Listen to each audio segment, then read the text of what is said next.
إن الحمد لله نحمده ونستعينه ونستغفره ونؤمن به ونتوكل عليه ونعوذ بالله من شرور أنفسنا ومن سيئات أعمالنا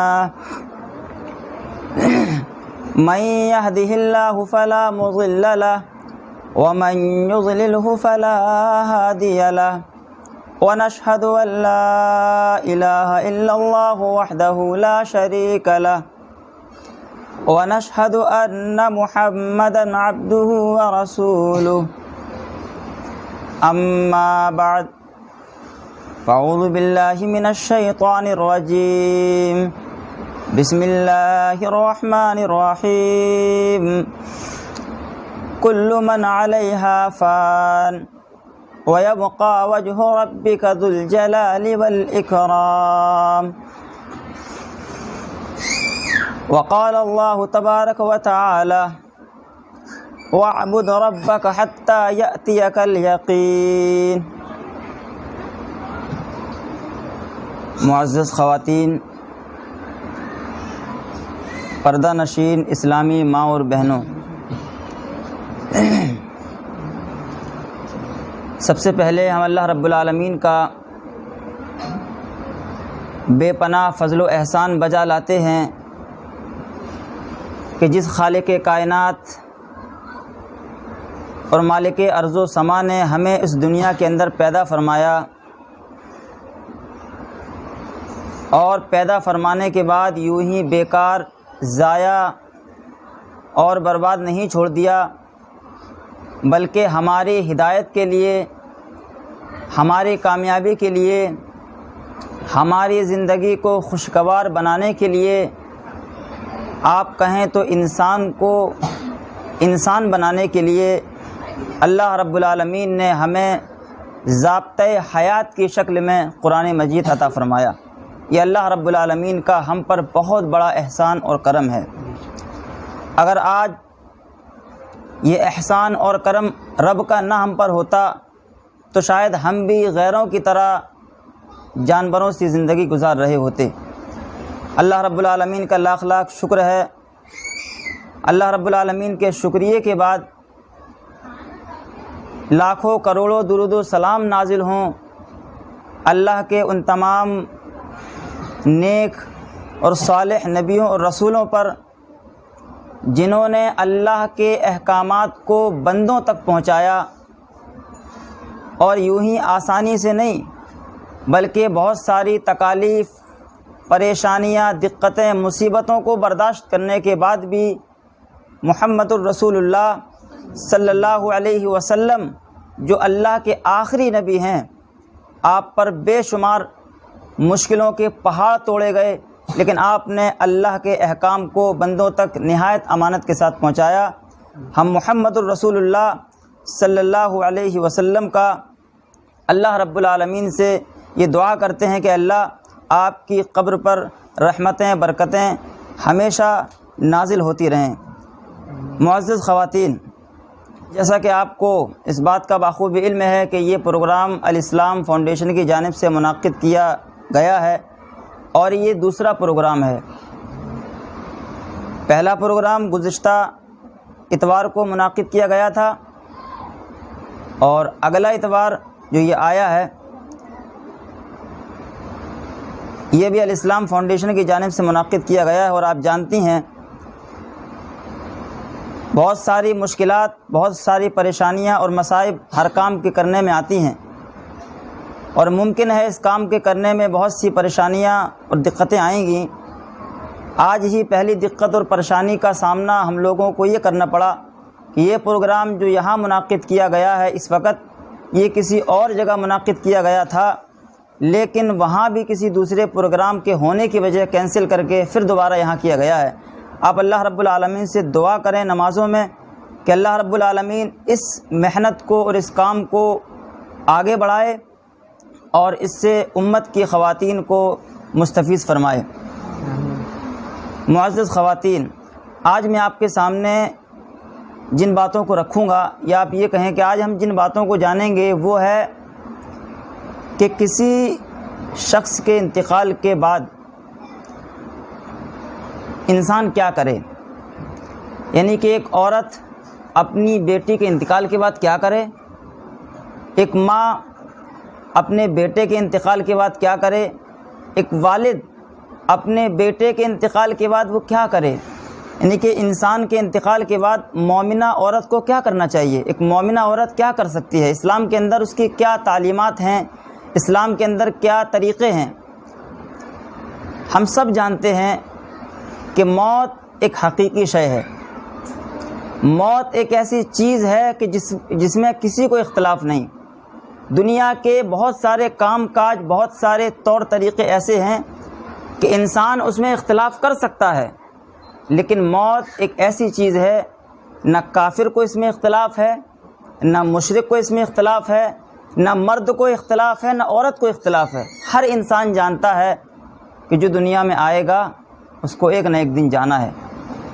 اللہ رب العالمین نے ارشاد فرمایا کہ کل من علیہا فان، کہ لوگوں ایک وقت ایسا آئے گا کہ یہ پوری کائنات فنا ہو جائے گی، زمین پھٹ جائے گی، آسمان پھاڑ دیا جائے گا۔ قرآن مجید کے اندر اللہ رب العالمین نے بے شمار موقعوں پر ارشاد فرمایا کہ اے لوگوں یاد کرو اس وقت کو کہ اذا زلزلت الارض زلزالہا، جب زمین جھنجھوڑ دی جائے گی، اذا زلزلت الارض زلزالہا واخرجت الارض اثقالہا وقال الانسان ما لہا، انسان کہے گا کہ کیا ہو گیا ہے۔ تو ایک دن ایسا آئے گا کہ یہ پوری دنیا فنا ہو جائے گی۔ کل من علیہا فان وَيَبْقَى وَجْهُ رَبِّكَ ذُو الْجَلَالِ وَالْإِكْرَامِ، صرف ایک ذات باقی رہے گی، ایک ہستی باقی رہے گی، اور وہ اللہ رب العالمین کی ہستی ہے۔ اور دوسرے موقع پہ اللہ رب العالمین نے موت کو یقین کہتے ہوئے فرمایا کہ وَاعْبُدْ رَبَّكَ حَتَّى يَأْتِيَكَ الْيَقِينُ، کہ اے لوگو اللہ کی عبادت کرو اس حال میں کہ یقین تم سے ملاقات کر لے، یعنی کہ موت تم کو آ جائے، موت ملاقات کر لے۔ تو آپ جانتے ہیں کہ موت ایک یقینی اور حقیقی شے ہے، اس سے کسی کو نہ اختلاف ہے، نہ انکار ہے، نہ کوئی شخص اس کو جھٹلا سکتا ہے، بلکہ انسان بسا اوقات کسی کی روح کو اپنی آنکھوں سے نکلتا دیکھتا ہے۔ لیکن عزیز خواتین، ہم کو کرنا کیا ہے؟ کسی کے انتقال کے بعد محمد الرسول اللہ صلی اللہ علیہ وسلم نے ارشاد فرمایا کہ اگر کوئی عورت یا مرد، اگر کوئی مسلمان کسی کے انتقال کے بعد صبر کرتا ہے تو اللہ رب العالمین اس کو بہت بڑا اجر عطا فرماتا ہے۔ تو سب سے پہلی چیز یہ، کسی کے انتقال کے بعد انسان کو، مسلمان کو، مومنہ کو، عورت کو اور بندی کو صبر کرنا چاہیے، کیونکہ صبر کے بہت سارے فوائد ہیں۔ حضرت انس رضی اللہ عنہ، یہ وہ صحابی ہیں جنہوں نے محمد الرسول اللہ صلی اللہ علیہ وسلم کی 10 سال خدمت کی، 10 سال خدمت کی، آپ کے ساتھ رہتے، آپ کے کام کاج کرتے۔ آپ فرماتے ہیں کہ ہم نے اللہ کے نبی صلی اللہ علیہ وسلم سے زیادہ رحم دل اور مہربان کسی کو نہیں دیکھا۔ آپ بیان فرماتے ہیں کہ اللہ کے نبی صلی اللہ علیہ وسلم ایک راستے سے جا رہے تھے، بڑا دلچسپ واقعہ ہے۔ تو سب سے پہلی چیز کیا؟ صبر کرنا، بڑا دلچسپ واقعہ ہے۔ حضرت انس بیان فرماتے ہیں کہ محمد الرسول اللہ صلی اللہ علیہ وسلم ایک راستے سے جا رہے تھے، آپ نے دیکھا کہ ایک عورت اپنے بیٹے کی قبر پر بیٹھی رو رہی ہے، اور آپ صلی اللہ علیہ وسلم تو بڑے رحم دل، بڑے مہربان۔ اللہ رب العالمین نے قرآن میں ارشاد فرمایا کہ وما ارسلناک الا رحمۃ للعالمین، کہ لوگو یہ محمد وہ نبی ہے کہ جس کو ہم نے رحمت للعالمین بنا کر بھیجا۔ اب آپ نے جب اس عورت کو دیکھا جو اپنے بیٹے کے قبر پر بیٹھے رو رہی تھی، آپ نے پوچھا محترمہ اے عورت کیا ہوا؟ کہنے لگی اللہ کے نبی ہمارے بیٹے کا انتقال ہو گیا ہے، بڑی غمگین ہوں، رو رہی ہوں۔ محمد الرسول اللہ صلی اللہ علیہ وسلم جہاں مہربان تھے وہاں رہبر بھی تھے۔ رہبر کا مطلب ہوتا ہے کسی کو غلط کام کرتے دیکھنا، اس کی رہنمائی کر دینا، اس کو بتلا دینا، تو آپ رہبر بھی تھے۔ آپ نے ارشاد فرمایا کہ نہیں رو مت، بلکہ اللہ سے ڈرو، وصبری، اور صبر کرو، اللہ رب العالمین تم کو اس کا بہت بڑا بدلہ عطا فرمائے گا۔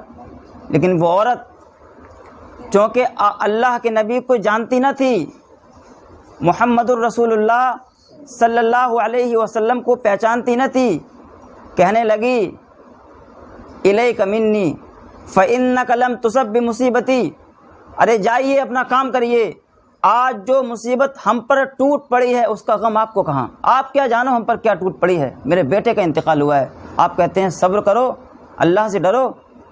لیکن محمد الرسول اللہ صلی اللہ علیہ وسلم خاموشی سے چلے گئے۔ کچھ لوگ اس عورت کے پاس آئے، کہنے لگے اے محترمہ، اے بیوی عورت، تم جانتی ہو یہ کون ہے جن سے تم نے یہ نازیبہ الفاظ کہے؟ کہنے لگی کون ہے؟ کہا وہ محمد الرسول اللہ صلی اللہ علیہ وسلم ہے۔ وہ عورت دوڑی دوڑی گئی اللہ کے نبی کے پاس، کہنے لگی اللہ کے نبی گستاخی معاف ہو، معذرت چاہتی ہوں۔ نبی نے کہا کیا ہوا؟ کہا اللہ کے نبی مجھے نہیں پتا تھا کہ آپ اللہ کے نبی ہیں، میں آپ کو جانتی نہ تھی، پہچانتی نہ تھی، مجھے معاف فرما دیجئے۔ محمد الرسول اللہ صلی اللہ علیہ وسلم نے معاف فرما دیا۔ وہ معاف ہی نہیں فرمایا بلکہ اس کو ایک چیز سکھلاتی ہوئے فرمایا کہ انما الصبر عند صدمۃ الاولی، حقیقی صبر، مین صبر، اصل صبر جس میں اللہ رب العالمین نے بڑا اجر رکھا ہے، وہ اس وقت ہوتا ہے جس وقت بندے کو فوراً مصیبت لاحق ہو، یعنی کہ کسی کے انتقال کے بعد فوراً صبر آ جائے، یہ صبر اللہ رب العالمین کو قابل قبول ہے اور یہ محبوب ہے۔ انما الصبر عند صدمۃ الاولی۔ تو محمد الرسول اللہ صلی اللہ علیہ وسلم نے اس عورت کی رہنمائی کرتے ہوئے کیا کہا کہ اے عورت اللہ سے ڈر اور صبر کر۔ تو سب سے پہلا کام ہمیں یہ کرنا کہ صبر کرنا ہے۔ اچھا، حضرت ابو طلحہ رضی اللہ عنہ، ان کی ایک بیوی تھی جن کو ام سلیم کہا جاتا ہے۔ ام سلیم کا ایک بیٹا تھا، بڑا بیمار رہا اور بیمار ہونے کے بعد انتقال کر گیا، وہ دنیا سے چلا گیا۔ انتقال کرنے کے بعد کچھ عورتوں کو اللہ رب العالمین، کچھ آدمیوں کو، کچھ شوہروں کو اللہ رب العالمین بڑی عقل مند، بڑی دور اندیش بیوی عطا فرماتا ہے۔ اسی لیے محمد الرسول اللہ صلی اللہ علیہ وسلم نے فرمایا کہ اگر عورت نیک اور صالح ہو تو وہ گھر کو جنت بنا سکتی ہے، اور اگر عورت نکمی ہو، وفادار نہ ہو، وفا شعار نہ ہو، دین کی تعلیمات سے روشناس نہ ہو، دنیاوی چیزوں میں لہو لعب میں لگنے والی اور دین کو نہ جاننے والی اگر ہو تو وہ گھر کو جہنم بنا سکتی ہے، انسان کی زندگی گھٹن میں پڑ جاتی ہے۔ تو حضرت ابو طلحہ رضی اللہ عنہ کی ایک بیوی تھی، بڑی ہوشیار، بڑی عقل مند، بڑی دور اندیش، ام سلیم کہا جاتا ہے۔ ان کا ایک بیٹا تھا چھوٹا سا، وہ بڑا بیمار رہا کرتا تھا۔ حضرت انس بیان فرماتے ہیں کہ اس کا انتقال ہو گیا، لیکن بیوی بڑی دور اندیش، انہوں نے کیا کیا، اس بچے کو نہلایا، دھلایا، کفن پہنا کر کے گھر کے کونے میں رکھ دیا، کسی کو نہیں بتایا۔ ابو طلحہ گھر میں داخل ہوئے، پوچھا بیوی بچے کا حال کیا ہے؟ کہنے لگی بچہ ٹھیک ہے، آرام سے ہے، اور آگے کہا کہ میں سمجھتی ہوں کہ اے ابو طلحہ اب وہ آرام سے ہی رہے گا۔ ابو طلحہ سمجھ نہ سکے، وہ یہ سمجھے کہ شاید ہماری بیوی درست فرما رہی ہے۔ کہنے لگے ابو طلحہ وہ آرام سے ہے، سکون سے ہے، اور میں سمجھتی ہوں کہ وہ سکون سے رہے گا۔ ابو طلحہ تھے وہ اپنے کام میں مشغول ہو گئے۔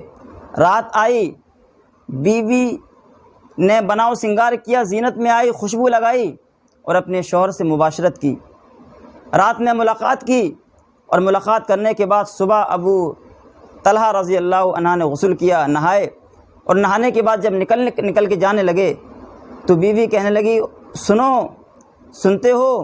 ابو طلحہ نے کہا کیا ہوا؟ کہا بیٹے کا انتقال ہو گیا ہے۔ کہا کب؟ کہا کل رات میں انتقال ہو گیا تھا۔ بڑے غمگین ہوئے، محمد الرسول اللہ صلی اللہ علیہ وسلم کے پاس دوڑتے ہوئے گئے، خبر دی، آپ صلی اللہ علیہ وسلم آئے اور آپ کا جنازہ پڑھایا۔ لیکن ابو طلحہ نے نماز کے پڑھنے کے بعد اپنی بیوی کی اس حرکت کو محمد الرسول اللہ صلی اللہ علیہ وسلم سے بیان کر دیا۔ بیان کرنے کے بعد آپ صلی اللہ علیہ وسلم نے فرمایا ابو طلحہ پریشان نہ ہو سکتا ہے تمہاری بیوی سے تمہاری اس رات کی ملاقات میں اللہ رب العالمین برکت عطا کر دے اور تم کو بیٹوں سے مالا مال کر دے۔ اللہ رب العالمین نے، اللہ کے نبی نے حضرت ابو طلحہ سے یہ کہہ دیا۔ اور اس کے بعد ابو سفیان بن عینہ فرماتے ہیں کہ ہم نے ایک انصاری صحابی کو یہ کہتے ہوئے سنا کہ ہم نے ابو طلحہ کے 9 بیٹوں کو دیکھا اس بیٹے کے انتقال کرنے کے بعد، اور 9 کو 9 حافظ تھے، 9 کے 9 حافظ تھے۔ اس بیٹے کے انتقال کرنے کے بعد اللہ رب العالمین نے ابو طلحہ کو 9 بیٹے عنایت فرمائے، صرف صبر کی برکت سے، کیونکہ وہ ان کی بیوی بڑی صبر کرنے والی تھی۔ آج کے وقت میں اگر بیوی ایسا کوئی کارنامہ انجام دے دے تو انسان کہے گا اس سے بڑی بدترین یا اس سے بڑی جاہل کوئی عورت نہیں، لیکن انہوں نے یہ کام کیوں کیا؟ انہوں نے یہ کام اس لیے کیا کہیں ایسا نہ ہو کہ آج رات کی ہمارے شوہر کی جو ملاقات ہے اس میں کمی آ جائے، ناراضگی ہو جائے، یا وہ خوشی غم میں تبدیل ہو جائے۔ جو جانا تھا وہ تو چلا گیا۔ آپ نے دعا سنی ہوگی کہ انا للہ و انا الیہ راجعون۔ اس کا مطلب کیا ہوتا ہے؟ اس کا مطلب یہ ہوتا ہے بندہ اللہ سے کہتا ہے کہ اللہ جو چیز تیری تھی وہ تیرے پاس چلی گئی، اور جو چیز تیری تھی وہ تیرے پاس جانی ہی تھی، ہم اس میں کیا کر سکتے ہیں؟ تو بیوی کو بڑا دور اندیش ہونا چاہیے۔ یہ ام سلیم کی، ابو طلحہ کی بیوی ام سلیم کی عادت محمد الرسول اللہ صلی اللہ علیہ وسلم کو بہت پسند آئی۔ تو سب سے پہلا کام یہ کرنا ہے کہ ہمیں صبر کرنا ہے، اور یہ بات میں اس لیے کہہ رہا ہوں کیونکہ کسی کے بھی انتقال کے بعد میت کے ساتھ زیادہ تر وقت جس کا گزرتا ہے وہ ہوتی ہیں عورتیں۔ وہ ایک ماحول بنا دیتی ہیں، وہ جاہلانہ ماحول، چیخ و پکار، رونا، گریبانوں کو چاک کرنا۔ محمد الرسول اللہ صلی اللہ علیہ وسلم نے اس کو سختی سے منع فرمایا، اور منع ہی نہیں فرمایا بلکہ ایسے شخص کے بارے میں کہا کہ اس کا اسلام سے کوئی تعلق نہیں۔ من ضرب الخدود، نبی نے ارشاد فرمایا کہ جو اپنے گالوں پر تماچے مارے، وشق الجیوب، جو کسی مصیبت کے وقت، انتقال کے وقت، زیادہ پریشانی کے وقت اپنے گریبانوں کو چاک کرے، اپنے کپڑے پھاڑے، وشق الجیوب ودعا بدعوى الجاہلیہ، اور کسی کے انتقال کے وقت یا بعد میں کوئی ہائے میرا لڑکا، ہائے میری بیٹی، ہائے میری بچی کہہ کر جاہلانہ لفظ پکارے، الفاظ پکارے اور روئے، چیخے اور چلائے، لیس منا، وہ ہم میں سے نہیں، اس عورت کا ہم سے کوئی تعلق نہیں۔ یہ محمد الرسول اللہ صلی اللہ علیہ وسلم نے فرمایا۔ اگر آپ تاریخ اسلام کا مطالعہ کریں گی اور تاریخ اسلام کے مطالعہ کرنے سے پہلے کا مطالعہ کریں گی تو آپ کو پتہ چلے گا کہ زمانہ جاہلیت کے اندر، دور جاہلیت کے اندر رونے کا ایک رواج تھا۔ بڑے بڑے رئیس، بڑے بڑے مالدار، بڑے خاندان والے جب انتقال کر جاتے تو ان کے گھروں میں رونے والی بلائی جاتی تھی کرائے پر، اور رونے کا ایک تماشا بنایا جاتا تھا، اور جو جتنا زیادہ روتا تھا معاشرے میں وہی سب سے زیادہ معزز اور محترم سمجھا جاتا تھا۔ یہ جاہلوں کی رسم و رواج تھی، لیکن محمد الرسول اللہ صلی اللہ علیہ وسلم کے آنے کے بعد، اسلام کے آنے کے بعد اللہ کے نبی صلی اللہ علیہ وسلم نے ان تمام چیزوں کو ختم کر دیا۔ بلکہ آپ صلی اللہ علیہ وسلم تو جب کسی سے بیعت کرتے، کوئی مشرکہ یا کوئی کافرہ عورت ہوتی، جب اس سے بیعت کرتے کہ وہ اسلام میں داخل ہو رہی ہے تو اس سے شرط لگاتے، اس سے وعدہ کرتے کہ تم وعدہ کرو کہ تم زنا نہیں کرو گی۔ تو وہ عورت وعدہ کرتی تھی، اللہ کے نبی میں وعدہ کرتی ہوں کہ اسلام کے آنے کے بعد، اسلام میں داخل ہونے کے بعد زنا نہیں کروں گی۔ اللہ کے نبی کہتے تھے وعدہ کرو، شرط لگاؤ کہ تم چوری نہیں کرو گی، تو وہ وعدہ کرتی تھی چوری نہیں کریں گے۔ انہی کاموں میں سے ایک کام یہ بھی تھا، اللہ کے نبی کہتے تھے کہ اے عورت تم وعدہ کرو، شرط لگاؤ کہ تم نوحہ نہیں کرو گی۔ ام عطیہ بیان فرماتی ہیں کہ ہم نے جب محمد الرسول اللہ صلی اللہ علیہ وسلم سے بیعت کی، اسلام میں داخل ہوئیں، تو میں نے اللہ کے نبی صلی اللہ علیہ وسلم سے شرط لگائی اور کہا کہ اللہ ننوحہ، اے اللہ کے نبی میں شرط لگاتی ہوں کہ نوحہ نہیں کروں گی۔ تو نوحہ کرنا یہ جاہلوں کا رسم ہے، جاہلوں کی رسم و رواج ہے، اس کا اسلام سے کوئی تعلق نہیں۔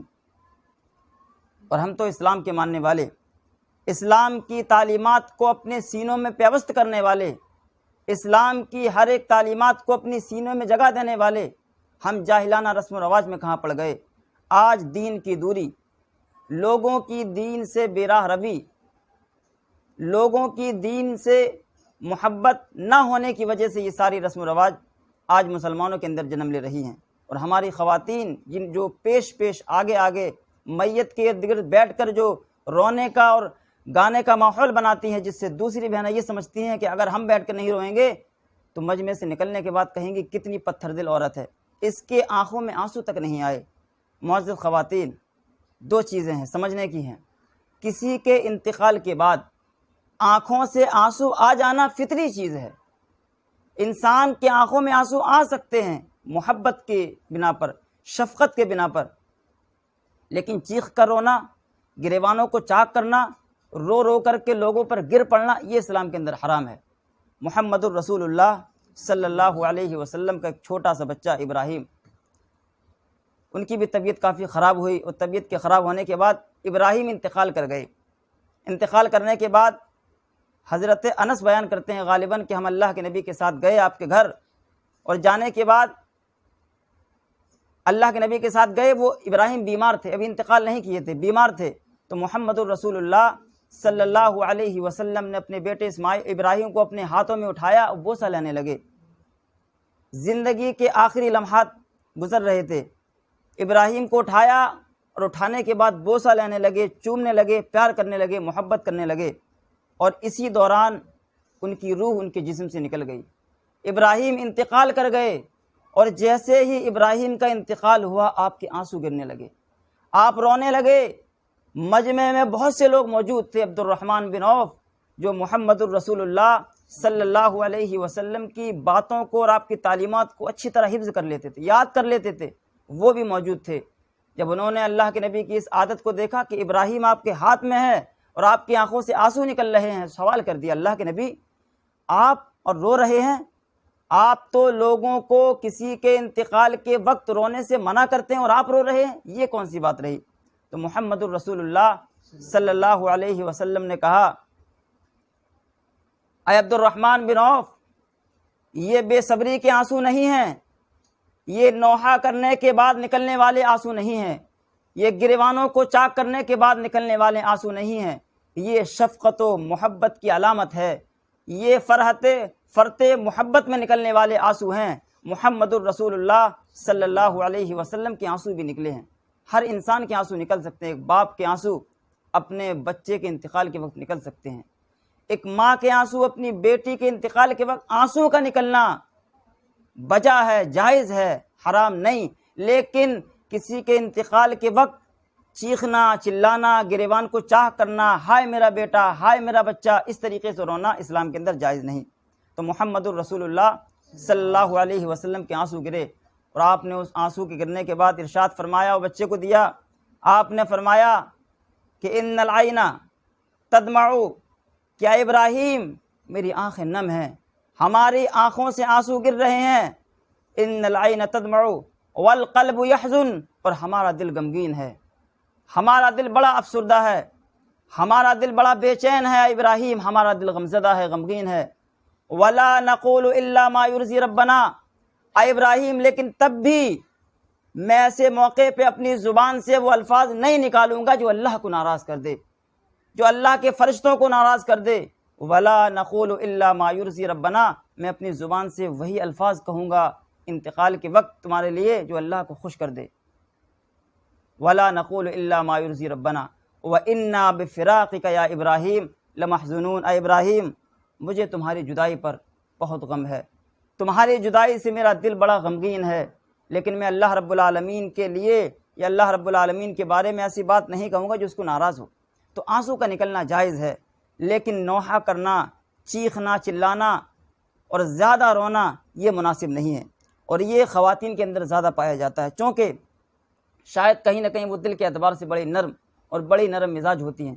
یہی وجہ ہے کہ محمد الرسول اللہ صلی اللہ علیہ وسلم نے ایک صحابی سے کہا تھا، جب انہوں نے سوال کیا تھا کہ اللہ کے نبی سب سے زیادہ حسن سلوک کا مستحق میرے لیے کون ہے، تو آپ نے فرمایا آپ کی ماں۔ کہا اللہ کے نبی کو اس کے بعد کون ہے؟ کہا تمہاری ماں۔ کہا اس کے بعد پھر کون ہے؟ 3 مرتبہ آپ نے فرمایا تمہاری ماں۔ چوتھی مرتبہ جب اس صحابی نے سوال کیا اللہ کے رسول اس کے بعد میرے حسن سلوک کا سب سے زیادہ مستحق کون ہے، اس کے بعد فرمایا تمہارا باپ۔ یعنی کہ ماں کا دل چونکہ نرم ہوتا ہے، لیکن اس کے باوجود محمد الرسول اللہ صلی اللہ علیہ وسلم کی تعلیمات کو اپنے سینوں میں جگہ دیجیے، اور کنٹرول کرنے کی اور برداشت کرنے کی چھمتا اپنے دل میں لائیے۔ کہیں ایسا نہ ہو کہ آپ کے بیٹے کے انتقال کے بعد آپ روئیں اور وہی رونا اللہ رب العالمین کو ناراض کر دے، وہی چیخنا اور چلانا اللہ رب العالمین کی بارگاہ میں آپ کے لیے ناقابل قبول مانا جائے، تو آپ صبر کریں۔ سب سے پہلی چیز کیا ہے؟ کسی کے انتقال کے وقت صبر، اور خاص طور سے انسان اپنی بچی، اپنے بیٹے کے انتقال پر ہی روتا ہے۔ بھانجا، بھتیجا، چچا، بہت کم ایسا ہوتا ہے۔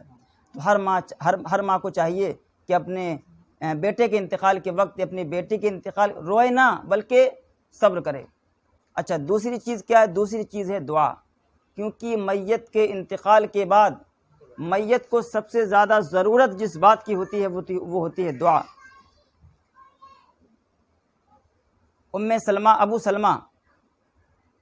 ابو سلمہ ان کی بیوی ام سلمہ بیان کرتی ہیں، یہ ایک صحابیہ ہیں، یہ بیان کرتی ہیں کہ ہمارے شوہر ابو سلمہ ایک مرتبہ ہمارے پاس آئے، وہ بڑے خوش تھے۔ میں نے پوچھا کہ ابو سلمہ شوہر آپ آج خوش کیوں ہو؟ کہنے لگے کہ میری بیوی، آج میں محمد الرسول اللہ صلی اللہ علیہ وسلم کے پاس سے ہو کے آ رہا ہوں، اور آپ صلی اللہ علیہ وسلم نے مجھے ایک اتنی پیاری بات بتائی ہے، سکھائی ہے کہ میرا دل بڑا خوش ہے۔ تو بیوی محبت سے کہنے لگی ہم کو نہیں سکھاؤ گے؟ تو ابو سلمہ نے اپنی بیوی کو سکھاتے ہوئے کہا اور یہ فرماتے ہوئے کہا کہ میری بیوی، اللہ کے نبی صلی اللہ علیہ وسلم نے ارشاد فرمایا ہے کہ جب کسی مسلمان کا کوئی قریبی انتقال کر جائے تو وہ یہ دعا پڑھے انا للہ و انا الیہ راجعون، اور اس کے بعد یہ دعا پڑھے اللہم اجرنی فی مصیبتی واخلف لی خیرا منہا۔ کہا کیا ہوگا؟ کہا ہوگا یہ کہ اللہ رب العالمین اس دعا کے پڑھنے کی وجہ سے اس پر جو غم لاحق ہوا ہے اللہ تعالیٰ اس غم کو ہلکا کر دے گا، اور اس کے بدلے جو چیز وہ کھو چکی ہے، عورت، آدمی، مرد، وہ کھو چکا ہے، اللہ رب العالمین اس کھوئی ہوئی چیز کے بدلے میں اچھا بدلہ عطا فرمائے گا۔ تو ام سلمہ کو یہ بات بہت پسند آئی، انہوں نے اس دعا کو حفظ کر لیا، یاد کر لیا، کیونکہ دین سے محبت تھی۔ یاد کرنے کے بعد ام سلمہ کہتی ہیں میرے شوہر کا انتقال ہو گیا، اور میں نے اپنے شوہر کے انتقال کے بعد یہ دعا پڑھی کہ انا للہ و انا الیہ راجعون، اے اللہ یہ چیز تیری ملکیت تھی اور تیرے پاس چلی گئی اور جانا ہی تھا۔ اور اس کے بعد انہوں نے یہ دعا پڑھی اللہم اجرنی فی مصیبتی، جس کا ترجمہ یہ ہے کہ جب بندی یہ دعا پڑھتی ہے تو گویا وہ اللہ رب العالمین سے کہہ رہی ہوتی ہے کہ اے اللہ یہ جو مصیبت مجھ پہ آئی ہے تو اس میں ہماری مدد فرما اور مجھے اس سے بہتر بدلہ عطا فرما۔ اگر آپ کی بیٹی گم ہو گئی ہے تو گویا کہ آپ اللہ سے یہ کہہ رہی ہیں کہ اللہ یہ بیٹی تو جا چکی لیکن مجھے اس سے اچھی بیٹی عطا کر۔ اگر کوئی بیٹا انتقال کر گیا ہے تو گویا یہ دعا کو آپ پڑھ رہی ہیں تو کہہ رہی ہیں کہ اللہ مجھے اس سے اچھا بیٹا عطا کر۔ تو ابو سلمہ کے انتقال کے بعد ام سلمہ نے یہ دعا پڑھ لی۔ ام سلمہ کہتے ہیں کہ میں یہ دعا پڑھتی رہتی تھی، کثرت سے اس کو پڑھتی رہتی تھی، کیونکہ اس دعا میں برکت یہ تھی کہ اللہ تعالیٰ اس سے اچھا اجر عطا کرے گا۔ ام سلمہ کہتی ہے لیکن میں سوچتی تھی کہ ابو سلمہ ہمارے شوہر میرے لیے بہت اچھے ہیں، اگر اللہ تعالیٰ ہمیں ان سے اچھا شوہر دے گا تو کون دے گا۔ وہ تعجب میں تھیں، لیکن تب بھی محمد الرسول اللہ صلی اللہ علیہ وسلم کا چونکہ فرمان تھا، ان کی بات تھی، وہ پڑھتی رہتی تھی، لیکن کشمکش میں تھی کہ میرے شوہر تو میرے لیے بہت اچھے تھے، اللہ تعالیٰ میں اس سے اچھا اور کیا دے سکتا ہے۔ آگے بیان کرتی ہیں کہ جب میری عدت پوری ہو گئی، عدت پوری ہونے کے بعد محمد الرسول اللہ صلی اللہ علیہ وسلم ہمارے پاس تشریف لائے، اور تشریف لانے کے بعد جب آپ صلی اللہ علیہ وسلم تشریف لائے تو میں گھر میں دباغت دے رہی تھی۔ دباغت دینا کھال کو، پہلے زمانے میں یہ ہوتا تھا کہ دمبا وغیرہ ذبح کیا جاتا تھا تو لوگ، عورتیں، آدمی اس کو دباغت دے کے اس چمڑے کو اپنے استعمال میں لے آتے تھے، بچھانے کے لیے بچھونا بنا لیتے تھے، نماز پڑھنے کے لیے جانواز بنا لیتے تھے خال کی، چمڑے کی۔ تو ام سلمہ کہتی کہ میں چمڑے کو دباغت دے رہی تھی کہ اتنے میں اللہ کے نبی تشریف لائے، میں نے ہاتھ دھویا، میں نے اللہ کے نبی کو بیٹھالا، آپ کو چمڑے کا ایک تکیہ دیا، آپ نے ٹیک لگائی اور آپ بیٹھ گئے، باتیں کرنے لگے۔ باتیں کرتے کرتے محمد الرسول اللہ صلی اللہ علیہ وسلم نے کہا کہ ام سلمہ میں آپ کے لیے نکاح کا پیغام لایا ہوں، میں آپ سے نکاح کرنا چاہتا ہوں، آپ کی کیا رائے ہے؟ ام سلمہ بڑی تعجب میں کہا اللہ کے نبی مجھ سے نکاح؟ اللہ کے نبی نے کہا میں آپ کے لیے نکاح کا پیغام لایا ہوں، آپ کی کیا رائے ہے؟ ام سلمہ کہنے لگی اللہ کے نبی نکاح تو ہو جائے گا لیکن ہمارے ساتھ کچھ دقتیں ہیں، ہمارے ساتھ کچھ پریشانیاں ہیں۔ محمد الرسول اللہ صلی اللہ علیہ وسلم نے کہا ام سلمہ بتاؤ مجھے کیا پریشانی ہے، آپ کے ساتھ دقت کیا ہے؟ کہ اللہ کے نبی آپ کی کئی شادیاں ہو چکی ہیں، کئی شادیاں آپ کی ویسے بھی ہیں آلریڈی۔ اللہ کے نبی میں بہت غیرت مند ہوں، سوکنوں کو برداشت نہیں کر سکتی۔ اور ظاہر ہے کہ کوئی بھی عورت سوکنوں کو برداشت نہیں کر سکتی، کیونکہ اللہ تعالیٰ نے فطری طور پر میاں بیوی کی محبت کو یکجا رکھا ہے۔ کوئی عورت یہ نہیں چاہتی کہ میرا شوہر میرے علاوہ کسی اور بیوی کے پاس جائے، اور محمد الرسول اللہ صلی اللہ علیہ وسلم کی کئی شادیاں تھیں۔ تو ام سلمہ کہتی ہے اللہ کے نبی سب سے پہلی پریشانی تو یہ ہے کہ میں بہت غیرت مند ہوں، میں سوکنوں کو برداشت نہیں کر سکتی۔ ممکن ہے کہ میری زبان سے کچھ ایسے الفاظ نکل جائیں کہ اللہ رب العالمین ہماری پکڑ کر لے، کہیں اللہ رب العالمین ہمیں اس کا عذاب نہ دے دے، اس لیے میں ڈرتی ہوں آپ سے نکاح کرنے کے لیے۔ کہا اچھا دوسری پریشانی کیا ہے؟ کہا اللہ کے نبی دوسری دقت یہ ہے کہ میری شادی کی عمر گزر چکی ہے، میری شادی کی عمر گزر چکی ہے، میں شادی کے لائق نہیں ہوں۔ اللہ کے نبی نے کہا تیسری دقت بیان کریے۔ تو ام سلمہ کہتی ہیں اللہ کے نبی تیسری دقت یہ ہے کہ میرے چھوٹے چھوٹے بچے ہیں، ان کی ذمہ داری، ان کی حفاظت اور ان کی کفالت کی ذمہ داری میرے سر پہ ہے۔ اللہ کے نبی تین دقتیں میرے ساتھ ہیں، میں آپ سے کیسے نکاح کروں؟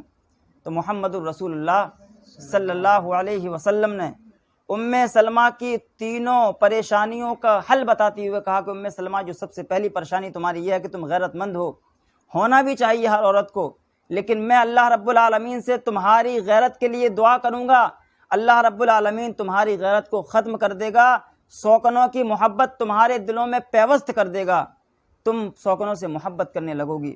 اور جہاں تک رہا معاملہ دوسری بات کا کہ تم کہتی ہو کہ میں شادی کی عمر سے گزر چکی ہوں، تو آپ نے فرمایا کہ ام سلمہ جس عمر میں تم ہو اسی عمر میں بھی ہوں۔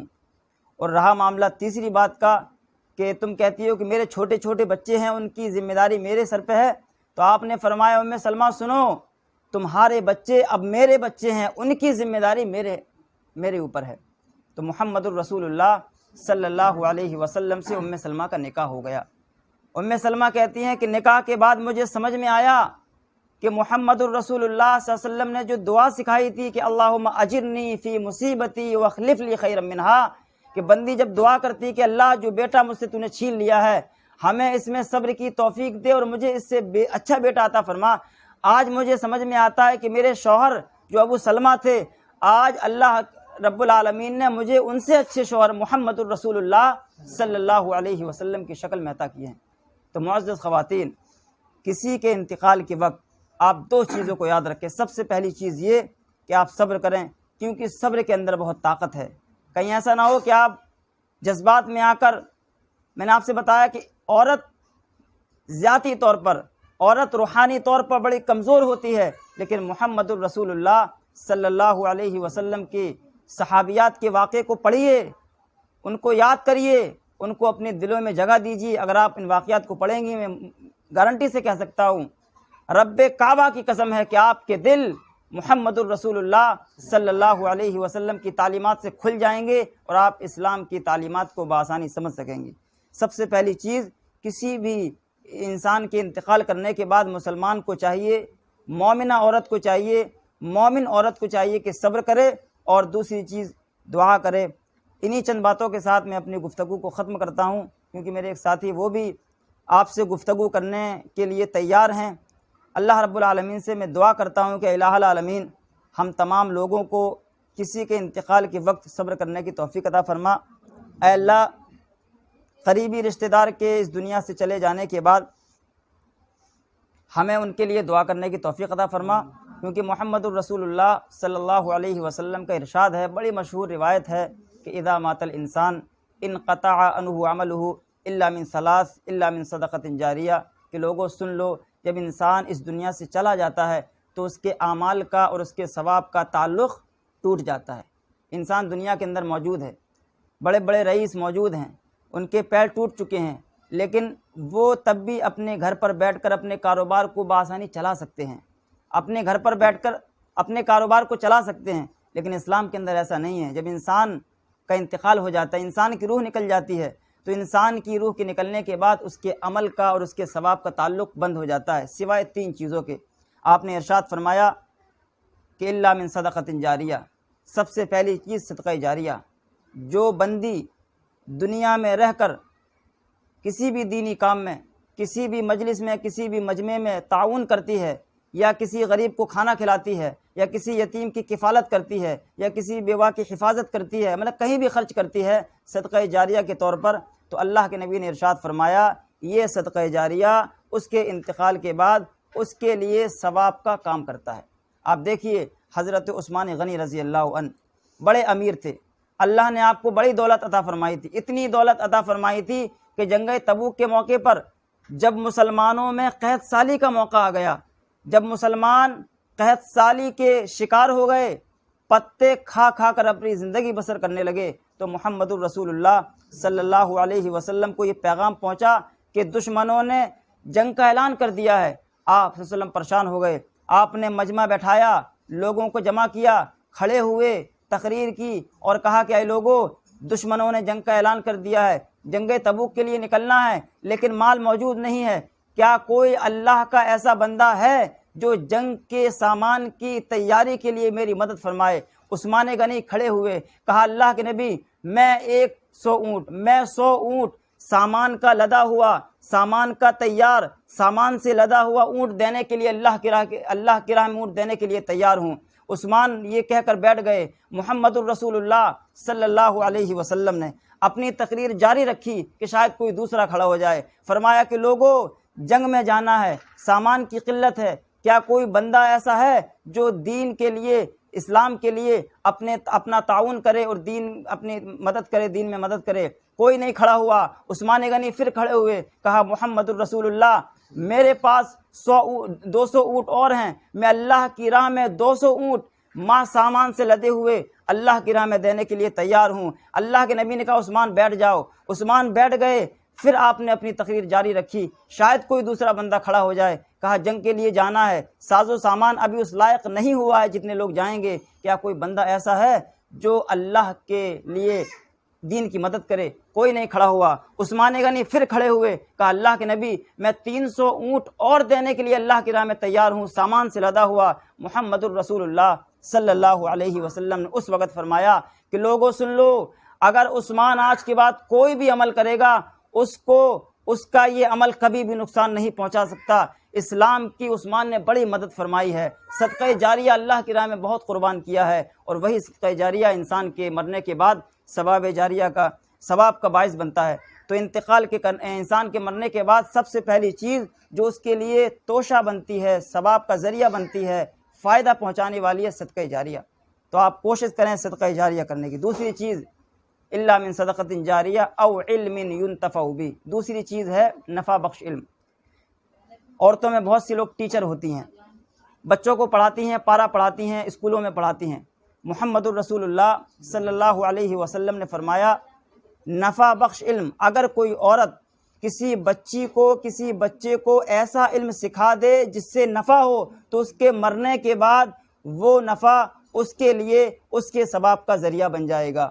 تیسری چیز او ولد صالح یدعو لہ، انسان کی وہ نیک اولاد جو مرنے کے بعد اپنے والدین کے لیے دعا کرے۔ یہ 3 طریقے اور 3 چیزیں ہیں جو انسان کے مرنے کے بعد ثواب کے طور پر میت کو فائدہ پہنچاتی ہیں۔